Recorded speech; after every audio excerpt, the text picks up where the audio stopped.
Assalamu alaikum, dear student. Question number 51. Learning outcome depends upon the following. इक्तिसाबी पैदावार का इन्हिसार झैल पर है. Answer: learner, learning material, learning process and teacher. तालिब इल्म, इक्तिसाबी मवाद, इक्तिसाबी अमल और teacher. Question number 52. One of the following method is more suitable to teach the heterogeneous groups of students for self-paced learning. Zail में से एक तरीक़ा मुख्तलिफ़ ख़ुसूसियातों और रुझानात वाले तलबा के ग्रुप्स की तदरीस के लिए जो ख़ुद से सीखने का इक्तिसाब के वास्ते.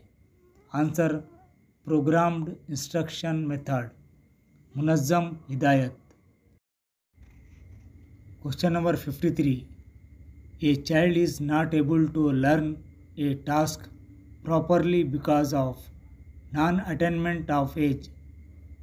The learning factor involved is एक बच्चा किसी काम को सही तरीक़े से सीख नहीं सकता क्योंकि इसकी उम्र की इस्तेदाद नहीं है. इक्तिसाबी अवामिल शामिल है. आंसर: पर्सनल, शख्सी. Question number 54. Law of exercise is the contribution of this school. क़ानून मश्क़ इस स्कूल का फ़राहम करदा तसव्वुर है. आंसर: बिहेवियरिज़म, किरदारियत, तर्ज़ अमल. Question number 55. 3 students of class 10th stand in first, second and third position interchangeably in all their achievement tests. All the time they feel jealous of one another. In this case, the teacher needs to concentrate on this domain for their healthy development.